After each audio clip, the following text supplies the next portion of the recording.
Movie शुरू होती है तो हमें ये सीन दिखाया जाता है कि समुंदर से कुछ अजीबोगरीब क्रिएचर्स निकलकर शहर की तरफ बढ़ रहे हैं और उन्हें पैरासाइट्स का नाम दिया गया है। फिर हम एक आदमी को देखते हैं जो कि अपने कमरे में सोया होता है और उनमें से एक पैरासाइट रेंगता रेंगता उसके कान के अंदर चला जाता है। वो आदमी बहुत तड़पता है और उसके बाद फिर से नॉर्मल होकर सो जाता है। अब हमें एक लड़का दिखाया जाता है जिसका नाम शिंची था। वो रात को अपने कमरे में हेडफोन्स लगाकर गाने सुन रहा होता है। वो पैरासाइट उसके कान में घुसने की कोशिश करता है लेकिन उसे घुसा ही नहीं जाता। अब वो उसके नाक के पास चला जाता है। शिंची को खारिश होती है तो वो समझता है कि वो एक कीड़ा है, तो वो उसे पकड़कर दूर फेंक देता है। वो उसको मारने के लिए आगे बढ़ता है लेकिन तभी वो पैरासाइट उसके हाथ पर काट कर उसके हाथ के अंदर चला जाता है। तभी उसकी मॉम भी वहाँ पर आ जाती है तो वो उनसे कहता है कि देखें, मेरे हाथ में कुछ चला गया है। और जब उसकी मॉम उसका हाथ देखती है तो वो बिल्कुल ठीक होता है। अब अगली सुबह हमें दिखाया जाता है कि शिंची नाश्ते की टेबल पर बैठा होता है तो उसे अपने हाथ में बहुत अजीब फील होता है।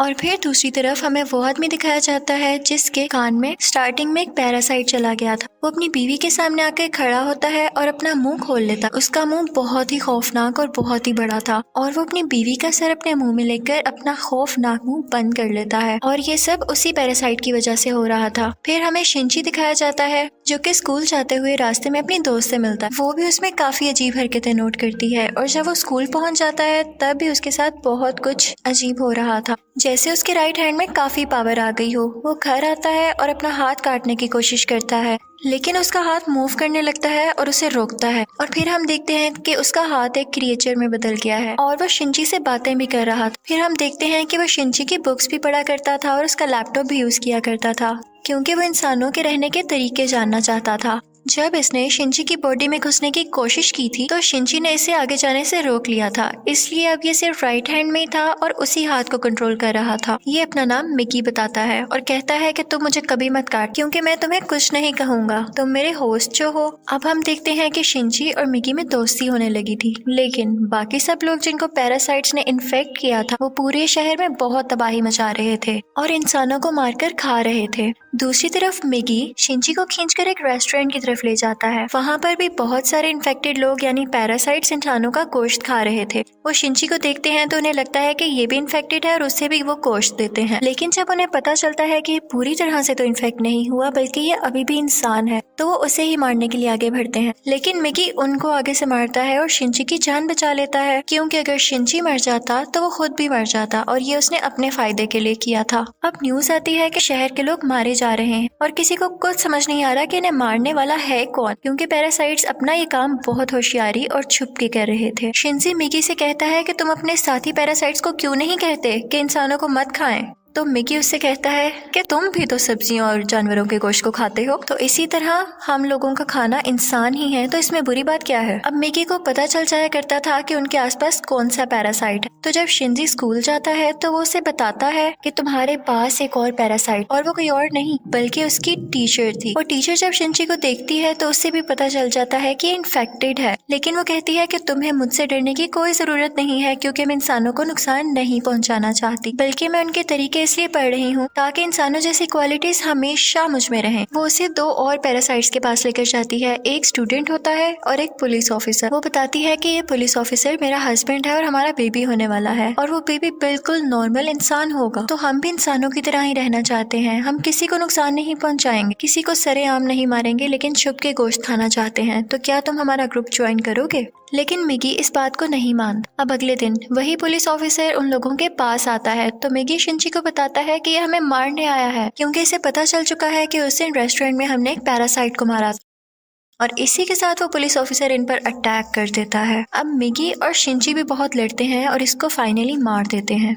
जब शिंची घर आता है तो उसे बहुत बुरा लग रहा कि उसने एक मर्डर कर दिया, लेकिन दूसरी तरफ हम देखते हैं कि पुलिस ऑफिसर की बॉडी से वो पैरासाइट निकलकर किसी और की बॉडी में चला जाता है और ये कोई और नहीं बल्कि शिंची की माँ थी और वो शिंची को मारने के लिए उसकी तरफ बढ़ रही थी। मिगी शिंची को बताता है कि तुम्हें मारना चाहती है, तो शिंची उसे कहता है कि खबरदार तुमने मेरी माँ को कुछ कहा, क्योंकि वो अपनी माँ से बहुत मोहब्बत करता था और वो नहीं चाहता था कि उसकी माँ मरे। लेकिन देखते ही देखते उसकी माँ का सर भी बाकी पैरासाइट्स की तरह खुलने लगता है और वो शिनची पर अटैक कर देती है। उसका बहुत खून जाया होता है और वो मरने के करीब होता है। लेकिन अगली सुबह हम देखते हैं कि वो दोबारा से उठ खड़ा हुआ है। तो मिगी उसे बताता है कि तुम बहुत जख्मी हो गए थे, लेकिन मैंने अपने सेल से तुम्हारे जख्म को ठीक कर दिया। लेकिन यहाँ बुरी बात ये थी कि अब शिनची की बॉडी में मिगी के सेल्स चले गए थे और अब वो पूरी तरह इन्फेक्ट हो रहा था। अब शिनची अपनी माँ को ढूंढने लगता है, लेकिन वो कहीं पर नहीं मिलती। तो वो टीचर के पास जाता है और पुलिस ऑफिसर के बारे में पूछता है, लेकिन वो टीचर भी उसे कुछ नहीं बताती। मिगी उसे बताता है कि अब दिन में मुझे भी 4 घंटे सोने की जरूरत पड़ेगी और उस वक्त मैं तुम्हें बचा नहीं सकूंगा, तुम्हें अकेले ही लड़ना होगा। लेकिन क्योंकि मिगी के सेल्स भी अब उसकी बॉडी में थे तो उसके अंदर मिगी की क्वालिटीज भी आने लगी। खैर, फिर हम देखते हैं कि वही स्टूडेंट जो टीचर ने दिखाया था, जो कि अब पैरासाइट बन चुका था, वो भी शिनची के स्कूल में ही एडमिशन ले लेता है।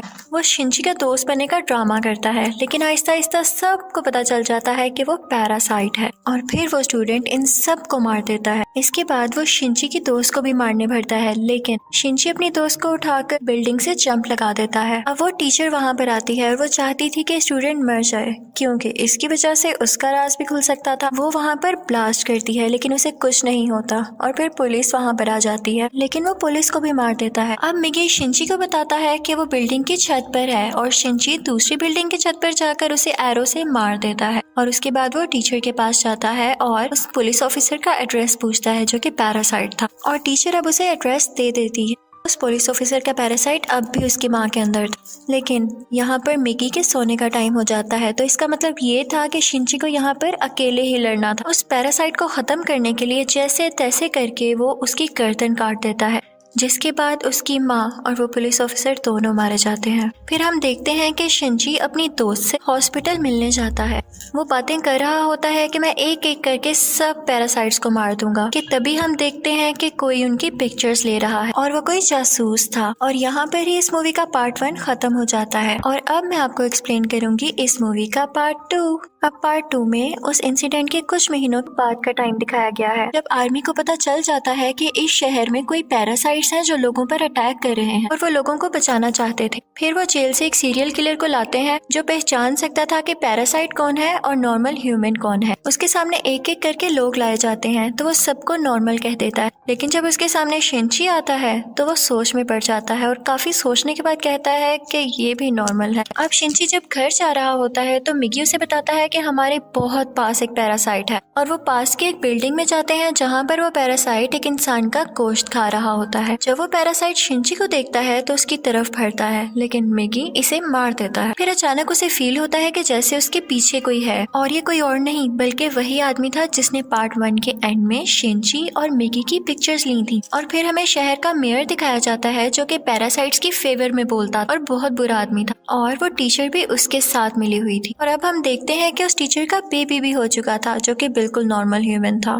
वो मेयर जान गया था कि शिनची पैरासाइट्स को मार रहा है, तो वो भी उसे मारना चाहता था, लेकिन टीचर उसे मना कर देती है। वो कहती है कि मिगी और शिनची आपस में जुड़े हुए हैं, तो मैं देखना चाहती हूँ ये कैसे एक साथ रहते हैं, और अगर तुम शिनची को मारोगे तो हमारा पैरासाइट मिगी भी मर जाएगा। और इसीलिए उसी ने शिनची के पीछे वो जासूस भेजा था ताकि उस पर नजर रख सके। शिनची एक दिन चल रहा होता है कि उसे फिर से फील होता है कि उसके पीछे कोई है। वो जासूस उसकी सारी बात सुनता है और उसे कहता है कि तुम्हें अपने बारे में पुलिस को बता देना चाहिए। तो शिनची उससे कहता है कि नहीं, पुलिस में भी बहुत सारे पैरासाइट्स भरे पड़े हैं। उसे यहाँ पता चल जाता है कि इस जासूस को टीचर ने उसके पीछे लगाया है। तो वो टीचर के पास जाता है और कहता है ये तुम सब क्या कर रहे हो, ये करना बंद क्यों नहीं कर देते हो। तो टीचर उससे कहती है तो तुम हमारे साथी पैरासाइट्स को क्यों मार रहे हो, वो सिर्फ अभी इंसानों को खाना सीख रहे हैं और कुछ देर बाद वो उनको मारना भी बंद कर देंगे।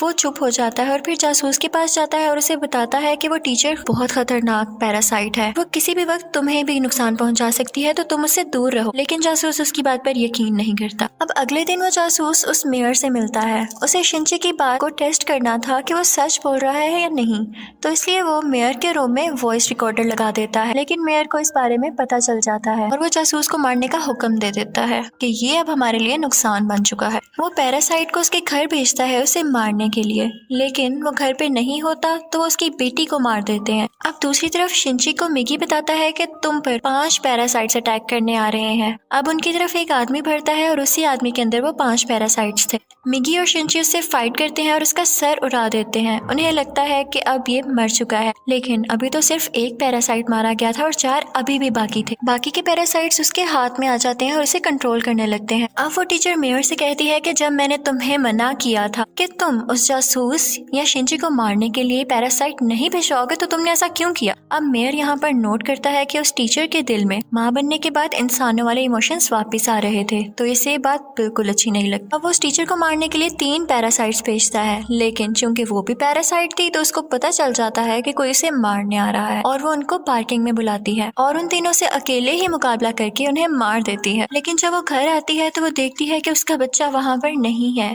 और उसे एक नोट मिलता है जिस पर लिखा होता है कि तुम्हारा बच्चा मेरे पास है और ब्रिज पर मुझसे मिलने आओ। इनफैक्ट वो नोट उस जासूस का था। वो अपनी मरी हुई बेटी का बदला लेना चाहता था टीचर के इस बेबी को मारकर। वो टीचर घबराते हुए शिंची को भी अपने साथ वहाँ लेकर जाती है, तो शिंची उस जासूस को बताता है कि तुम्हें इसे मारकर कुछ नहीं मिलेगा क्योंकि ये बेबी एक नॉर्मल इंसान है। इसी दौरान आर्मी भी वहाँ पर आ जाती है और उन्हें पता चल जाता है कि मेयर ने अपनी बिल्डिंग के अंदर बहुत सारे पैरासाइट छुपाए हुए हैं। अब वो बिल्डिंग से एक एक करके लोगों को निकाल रहे थे और उनमें से जो पैरासाइट था वो उसको शूट करते जा रहे थे। सीरियल किलर भी वहीं पर था और फिर हम मेयर को स्पीच करता हुआ देखते हैं जो बता रहा होता है कि असली मॉन्स्टर्स तो इंसान है जो कि पैरासाइट्स को बिला वजह मार रहे हैं। तो वहाँ पर बैठे हुए आर्मी के सब लोग उसे शूट कर देते हैं जिससे उसकी डेथ हो जाती है। तभी वो सीरियल किलर चिल्लाने लगता है कि ये इंसान था, ये तो बस पैरासाइट्स का साथ दे रहा था। लेकिन जब वो पीछे मुड़ के देखते हैं तो वही आदमी उनके पीछे खड़ा होता है जिसके अंदर 5 पैरासाइट्स थे। सब उसे शूट करते हैं लेकिन उसे कुछ नहीं होता। फिर हम देखते हैं कि जासूस उस बच्चे को फेंकने ही वाला होता है। टीचर जब ये देखती है तो अपने बच्चे को बचाने के लिए उसे मजबूरी में पैरासाइट बनना पड़ता है। वो अपना एक हाथ निकालकर जासूस की चेस्ट में घुसा देती है जिसकी वजह से सबको पता चल जाता है कि वो एक पैरासाइट है। पुलिस उस पर मुसलसल शूट करने लगती है और वो जान गई थी कि अब उसकी जान नहीं बच सकती, तो वो अपना बेबी शिंची को पकड़ाने आती है। जैसे ही वो बेबी शिंची को पकड़ाती है बहुत ज्यादा गोलियां लगने की वजह से उसकी फौरन डेथ हो जाती है। यहाँ पर शिंची को अपनी माँ भी याद आने लगती है और उसमें इंसानों वाली फीलिंग्स दोबारा से आने लगती है। अब पुलिस शिंची को अपने साथ इन्वेस्टिगेशन के लिए ले जाती, लेकिन साथ ही उन्हें खबर मिलती है कि उस पैरासाइट ने जिसके अंदर 5 पैरासाइट थे आर्मी को मार दिया है। तो शिंची फौरन से कार लेकर वहाँ पे जाता है और वही पैरासाइट उसकी कार को रोककर उसका एक्सीडेंट कर देता है। अब वो जंगल में चला जाता है और मिगी से कहता है कि जब तक तुम मेरे साथ हो उसको पता चल जाएगा कि हम कहाँ हैं, तो तुम मुझसे अलहदा हो जाओ प्लीज। इसी के साथ वो पैरासाइट फौरन वहाँ आ जाता है और उन पर अटैक करने लगता है। अब क्योंकि शिंची और मिगी की काफी दोस्ती हो चुकी थी तो मिगी अपनी कुर्बानी दे देता है, यानी अपनी जान सेक्रीफाइस कर देता है, उसकी बॉडी से अलग हो जाता है और शिंची को वहाँ से भाग जाने का कहता है और मिगी को वो पैरासाइट मार देता है, जिस पर शिंची काफी उदास हो जाता है और फिर अपनी दोस्त के घर की तरफ जाता है। वो उसका बहुत ख्याल रखती है। वो लेटा होता है कि एकदम देखता है कि उसके बाजू में से मिगी का एक और हिस्सा ग्रो कर रहा है और ऐसा इसलिए हुआ क्योंकि जब मिगी ने